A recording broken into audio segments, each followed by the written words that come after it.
Good evening. I'm humbled and honored to address you this evening.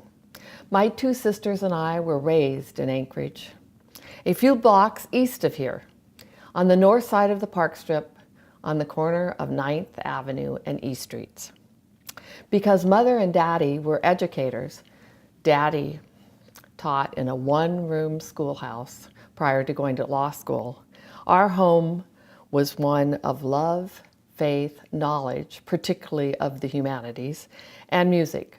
Our civic and social life also included giving, particularly of our time and effort.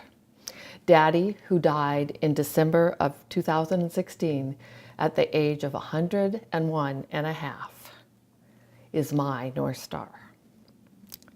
He arrived on Kodiak Island in April of 1940 and worked on the construction crew of the Kodiak Naval Air Station, now the Coast Guard base.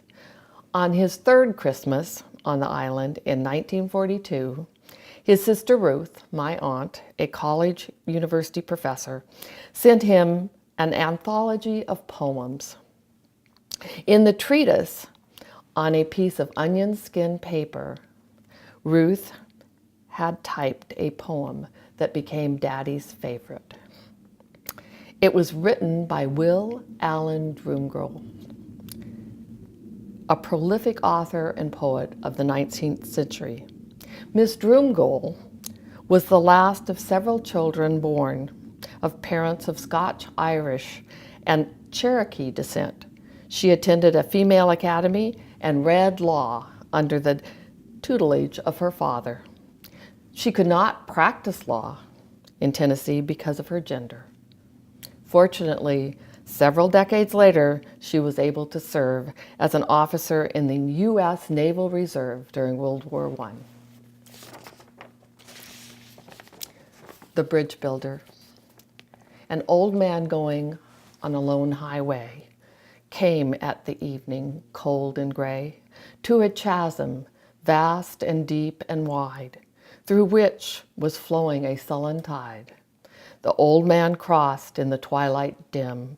That sullen stream had no fears for him, but he turned when he reached the other side and built a bridge to stem the tide. "Old man," said a fellow pilgrim near, "you are wasting strength in building here. You never again must pass this way. You have crossed the chasm deep and wide. Why build you the bridge at eventide?" The builder lifted his old gray head.